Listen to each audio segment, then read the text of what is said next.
அளவுக்கான வாய்ப்பை காலம் அவருக்கு தந்திருக்கிறது. தாம் பெற்ற பிள்ளைகள் அனைவரையும் நல்ல நிலைக்கு உயர்த்தி இருக்கிறார்.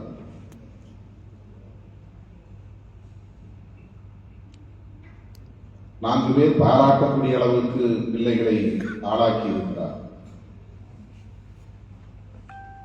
பொது வாழ்வில் ஈடுபடக்கூடிய பக்குவத்தை உருவாக்கி இருக்கிறார். இளங்கோ அவர்கள் திராவிடர் கழகத்திலே இன்றைக்கு துணைத் தலைவராக பொறுப்பேற்று பணியாற்றக்கூடிய அளவுக்கு ஒரு ஈடுபாடு அவருக்கு கிடைத்திருக்கிறது. அதே போல மறைந்த ஸ்ரீ அண்ணன் எம்ஜி பண்டிதன் அவர்களோடு இருந்து மக்கள் பணி ஆற்றக்கூடிய ஒரு ஈடுபாடு செங்குட்டுவன் அவர்களுக்கு கிடைத்திருக்கிறது, இருந்திருக்கிறது. இதற்கு மறைந்த ஐயா பெரியவர் வீரன் அவர்களின் பொது வாழ்க்கைதான், இந்த பொது வாழ்வில் இருந்த ஈடுபாடுதான் காரணமாக இருக்க முடியும். அவருடைய குடும்பத்தையும் தாண்டி இங்கே பல தோழர்கள், நம்முடைய ரத்தோஸ்ரீ அவர்கள் உட்பட அவரை இங்கே பெருமிதத்தோடு நினைவு கூர்ந்தார்கள்.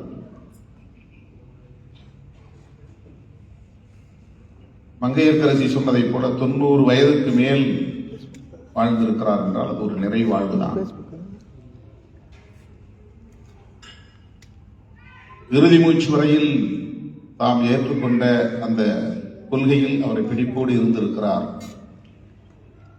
அதனால்தான் இங்கே பெரியாரின் பெருந்தொண்டர் என்று போற்றக்கூடிய அளவுக்கான ஒரு நிலையை நாம் பார்க்கிறோம். மலேசிய மண்ணில் பெரியாரை தமது தலைவராக ஏற்றுக்கொள்கிற அளவுக்கு, அந்த அடிப்படையில் பிள்ளைகளை வளர்க்கிற அளவுக்கு அவரிடத்திலே ஒரு முதிர்ச்சி இருந்திருக்கிறது.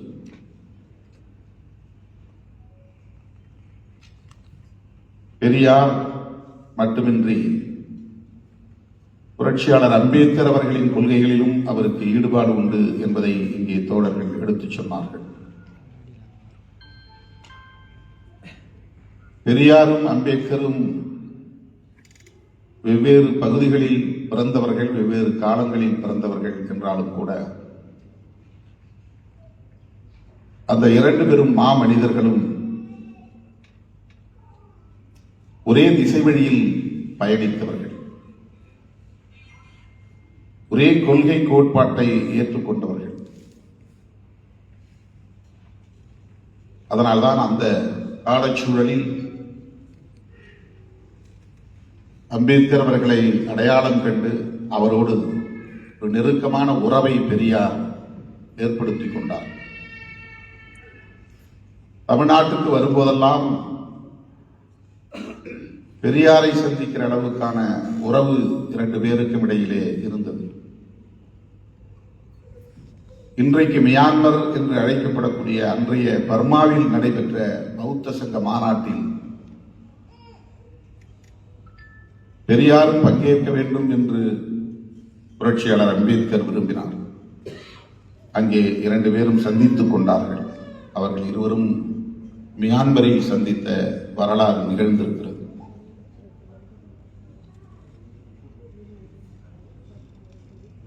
புரட்சியாளர் அம்பேத்கர் அவர்கள் பௌத்த மதத்தை தழுவுகிற போது பெரியாரும் அப்படி மதம் மாற வேண்டும் என்று தனது விருப்பத்தை பெரியாருக்கு சொன்னவர் புரட்சியாளர் அம்பேத்கர் அவர்கள். பெரியார் சொன்னார், நான் அப்படி மாறி போனால் இதில் உள்ள பாகுபாடுகளை என்னால் விமர்சிக்க முடியாமல் போய்விடும். இந்து மதத்தில் சாதியின் பெயரால் நடக்கிற கொடுமைகளை எதிர்க்க முடியாமல் போய்விடும். எனவே நான் அந்த முடிவை எடுக்க விரும்பவில்லை என்று அறிவித்தவர் தந்தை பெரியார். ஆனால் அத்தோடு அவர் நின்றுவிடவில்லை. தமிழ்நாட்டை சார்ந்த மக்களை, தீண்டப்படாத சமூகத்தை சார்ந்த மக்களை அம்பேத்கர் எடுத்த முடிவுக்கு ஆதரவாக நில்லுங்கள், அவரை போல் நீங்களும் பௌத்தத்தை தழுவுங்கள் என்று சொன்னவர் தந்தை பெரியார். இரண்டு தலைவர்களுக்கும் என்ன ஒற்றுமை என்றால், பலரும் தவறாக புரிந்து கொண்டு விமர்சித்துக் கொண்டிருக்கிறார்கள். பெரியாரை வெறும் கடவுள் மறுப்பாளராக மட்டுமே பார்க்கிற பார்வை இருக்கிறது. அது உண்மை அல்ல. தந்தை பெரியார் இந்த சமூகத்தில் காலம் காலமாக புரையோடி கிடக்கிற சமூக கொடுமைகளை எதிர்க்க போராடினார். அதே அடிப்படையில் அந்த சமூக கொடுமைகளை எதிர்த்து போராடியவர் தான் புரட்சியாளர் அம்பேத்கர்.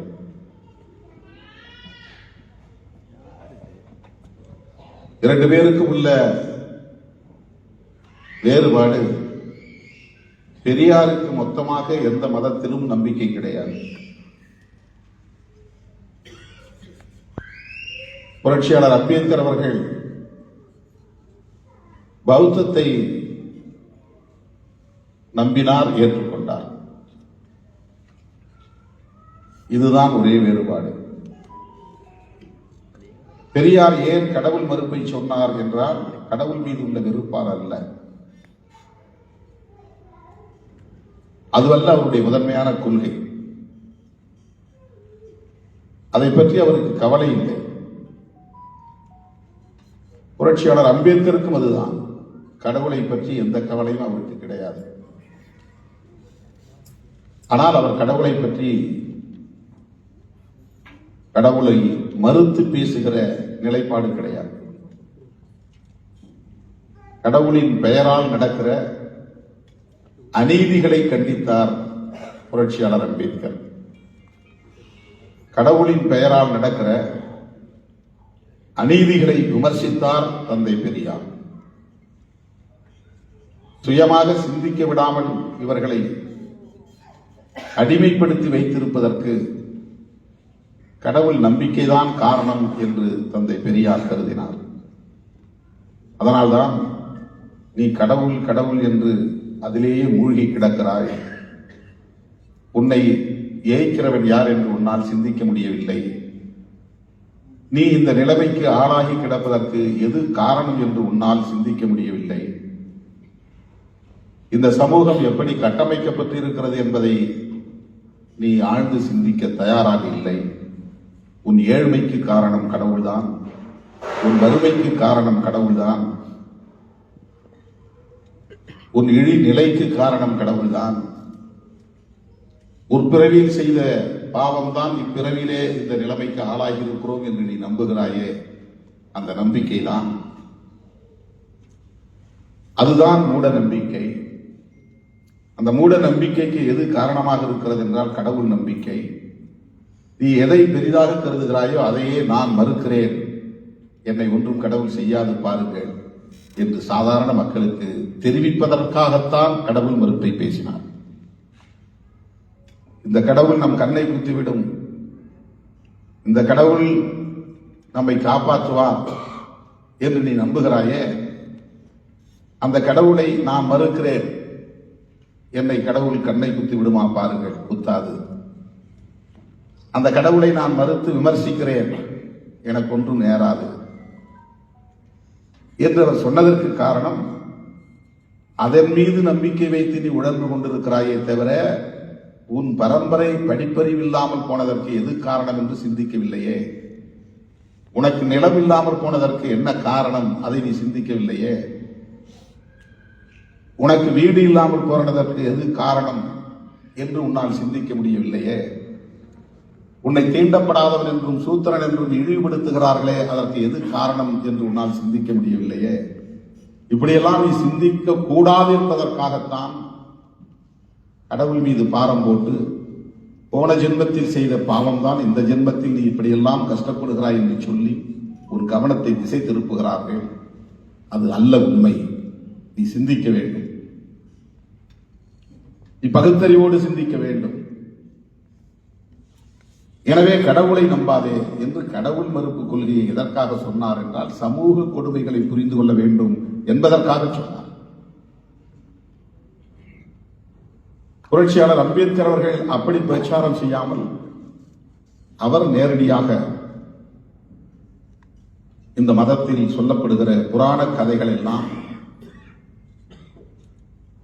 பொய்யானவை, புடை சுருட்டு, அதை ஏற்க வேண்டாம் என்று நேரடியாக கடவுள் மறுப்பு கொள்கையை பேசாமல் மதத்தின் மீதான விமர்சனங்களை முன்வைத்தார். இது அம்பேத்கருக்கும் பெரியாருக்கும் உள்ள வேறுபாடு. ஆனால் இரண்டு பேரும் ஒன்றை எதிர்த்தார்கள். என்னவென்றால் இதற்கு அடிப்படை காரணமாக இருப்பது ஒரு கோட்பாடு. அந்த கோட்பாட்டுக்கு உரிமை கோருகிறவர்கள் பார்ப்பனர்கள். அவர்களை எதிர்ப்போம் என்பதுதான் அவர்களின் நிலைப்பாடாக இருந்தது. எல்லா துறைகளிலும் அவர்களே ஆதிக்கம் செலுத்துகிறார்கள்.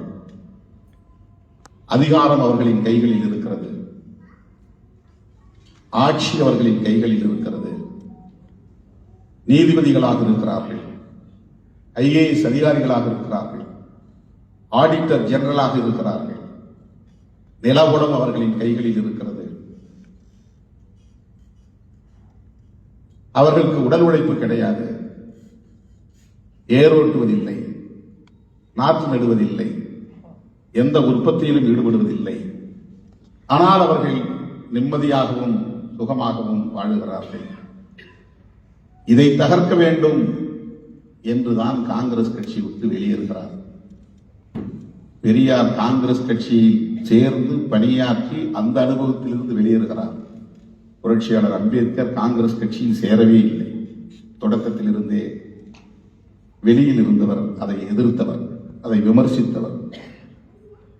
1925 தான் பெரியார் காங்கிரஸை விட்டு வெளியே வந்து தனியே ஒரு இயக்கம் அமைக்கிறார். பெரியார் பெரிய செல்வந்தர் குடும்பத்திலே பிறந்தவர், ஏழை குடும்பம் அல்ல. பெரியார் சமூக அந்தஸ்துள்ள ஒரு குடும்பத்திலே பிறந்தவர், தீண்டப்படாத சமூகத்தை சார்ந்தவர் அல்ல. பெரியாருக்கு தீண்டாமை கொடுமை எதுவும் கிடையாது. அம்பேத்கருக்கு தீண்டாமை கொடுமை இருந்தது. பெரியாரிலே சமூகத்தில் மிகப்பெரிய மரியாதை உண்டு. அவருடைய தந்தை கோவிலில் தர்மகர்த்தாவாக இருந்தவர். அவரே பல கோவில்களில் தர்மகர்த்தாவாக இருந்தவர் தான் பெரியாரே. ஏக்கர் கணக்கிலே அவருக்கு நிலம் இருந்தது. அம்பேத்கருக்கு அப்படியெல்லாம் நிலம் புலம் கிடையாது. அம்பேத்கர் தீண்டாமை கொடுமையை எதிர்த்து போராடுவதற்கு ஒரு கம்பல்ஷன் இருந்தது, ஒரு தேவை இருந்தது, நிர்பந்தம் இருந்தது. பெரியாருக்கு அப்படி ஒரு நிர்பந்தமே கிடையாது. அவர் பணத்திமரோடு வாழ்ந்திருக்க முடியும். அவ்வளவு சொத்து, பல தலைமுறைக்கு பயன்படக்கூடிய அளவுக்கு சொத்து. சாதி திமிரோடு வாழ்ந்திருக்க முடியும். நாயக்கர் சமூகத்தை சார்ந்தவர். ஆகவே அவர் சமூக கொடுமைகளை எதிர்த்து போராட வேண்டிய தேவையில்லை, தீண்டாமையை எதிர்த்து போராட வேண்டிய தேவையில்லை. பார்ப்பனர்களோடு சமரசம் செய்து கொண்டால் எந்த பதவிக்கும் அவரால் போயிருக்க முடியும். மிக உயர்ந்த இடத்திற்கு கூட போயிருக்க முடியும். ஆனால் அவர் செல்வந்தர் குடும்பத்தில் பிறந்திருந்தாலும், சமூக அந்தஸ்துள்ள ஒரு சாதியிலே பிறந்திருந்தாலும், இந்த அநீதிகளை எதிர்க்க வேண்டும் என்பதற்காக புரட்சியாளர் அம்பேத்கர் அவர்களைப் போல சாதி ஒழிப்புக்காக களத்தில் இறங்கியவர். அவருடைய நோக்கம் சாதி ஒழிப்பு தான். சாதியை ஒழிக்க வேண்டுமானால் என்ன செய்ய வேண்டும்? படிப்பறிவில்லாத மக்களுக்கு படிப்பு வேண்டும். கல்வி இல்லாததால் தான் இவர்களுக்கு இந்த சமூக அமைப்பை பற்றி புரிந்து கொள்ளுகிற திறன் இல்லை, சமூக அநீதியை பற்றி புரிந்து கொள்ளுகிற ஆற்றல் இல்லை. கடவுள் நம்பிக்கை என்கிற பெயரால் இவர்கள் தங்களின் மேம்பாட்டுக்கான எந்த முயற்சியிலும் ஈடுபடவில்லை. எல்லாம் கடவுள் பார்த்துக் கொள்வார் என்று போய் வீழ்ந்து கிடக்கிறார்கள். ஆகவே இவர்களுக்கு கல்வி தேவை.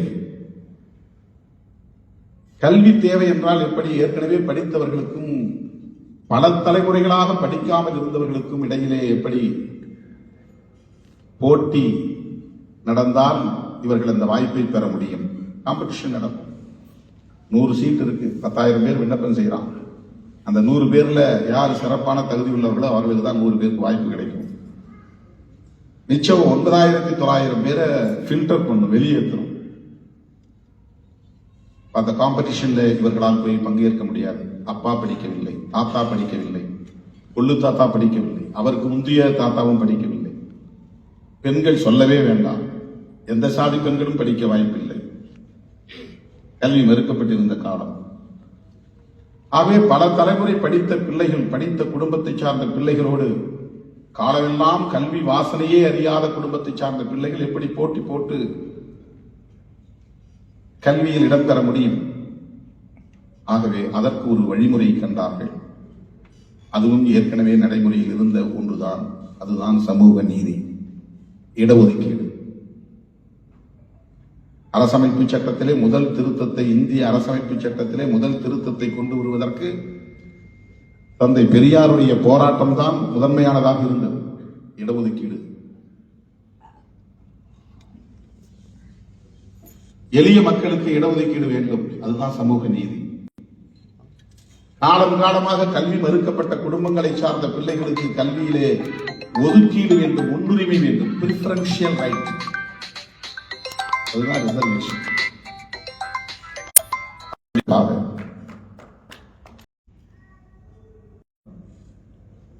மகாத்மா ஜோதிபா புலே அவர் தலித் சமூகத்தை சார்ந்தவர் அல்ல. ஆனால் பழங்குடி மக்களுக்கு, டிரைபல் சமூகத்தை சார்ந்த மக்களுக்கு, பிள்ளைகளுக்கு, குறிப்பாக பெண் பிள்ளைகளுக்கு, அவருடைய கணவர் பெயர் மகாத்மா ஜோதிபா புலே. இந்தியாவில் இன்னைக்கு சமூக நீதி பற்றி முதல்ல பேசுறோம்னா அதற்கு அடித்தளம் அமைத்தவர் மகாத்மா ஜோதிபா புலே. புரட்சியாளர் அம்பேத்கருடைய வழிகாட்டி என்று சொன்னால் அது வரலாற்று உண்மை. அந்த சமூக நீதிக்காக குரல் கொடுத்தவர் தான் தந்தை பெரியார். எளிய மக்கள் கல்வி பெற வேண்டும், அவங்களுக்கு ரிசர்வேஷன் ஒதுக்கு. தன்னுடைய 94 வயது முடிந்து 95 வயது வரையில் 1973 வரையில் கடைசி நேரத்தில் கூட அவர் பேசின பேச்சு எளிய மக்களின் மேம்பாட்டுக்கான பேச்சு, சாதி ஒழிய வேண்டும் என்பதற்கான முறை. அவருக்கு சிறுநீரகம் பழுதடைஞ்சு போச்சு. அவருக்கு முறையா சிறுநீர் கழிக்க முடியாது. வயிற்றில் ஒரு துளை போட்டு டியூப் வச்சு ஒரு தனியா சிறுநீர் பைய ஒன்று கட்டி விட்டாங்க இடுப்புல. சொட்டு சொட்டா வடிஞ்சிட்டு அந்த பையோட தான் 94 வயசுல பயணம் பண்ணார், பிரச்சாரம் செய்தார். அவருடைய பிள்ளைகளுக்காக அல்ல, அவருக்கு எது பிள்ளை, அவருடைய வாரிசுகளுக்காக அல்ல. அவருடைய வாரிசுகள்லாம் சமூக அந்தஸ்து உள்ள வாரிசு, அவருடைய குடும்பத்தை சார்ந்த நாயக்கர்கள். அவங்களுக்கு யாருக்கும் தீண்டாம கொடுமை கிடையாது. அவருடைய குடும்பத்தை சார்ந்த யாரும் ஏழ்மையில் கிடையாது, வறுமையில் கிடையாது. அப்ப அந்த கடைசி மூச்சு வரையில் அவர் யாருக்காக பயணம் செய்தார்? அந்த சிறுநீர் பையை சுமந்து கொண்டே ஒரு வாளியை வச்சுக்குவாங்க, இந்த பைய வாளியில் தான் போட்டுவாங்க, ஒரு லுங்கியை கட்டிக்குவாங்க, இந்த லுங்கிக்கு இடையில சிறுநீர் பை தொங்கிட்டு. ஓய்வெடுக்க விரும்பவில்லை. எனக்கு முடியல, 94 வயசாச்சு, நான் ஓய்வு எடுக்கிறேன்னு போய் முடங்கல. இதை விட்டுருங்கன்னு அவர் சொல்லல. சென்னையில் டி நகரில் கடைசியாக வரும், அங்கேதான் உரையாற்றினார். கடவுள் இல்லை என்று சொல்வதற்காக அவர் இயக்கம் நடத்தவில்லை, அதை புரிந்து கொள்ள வேண்டும்.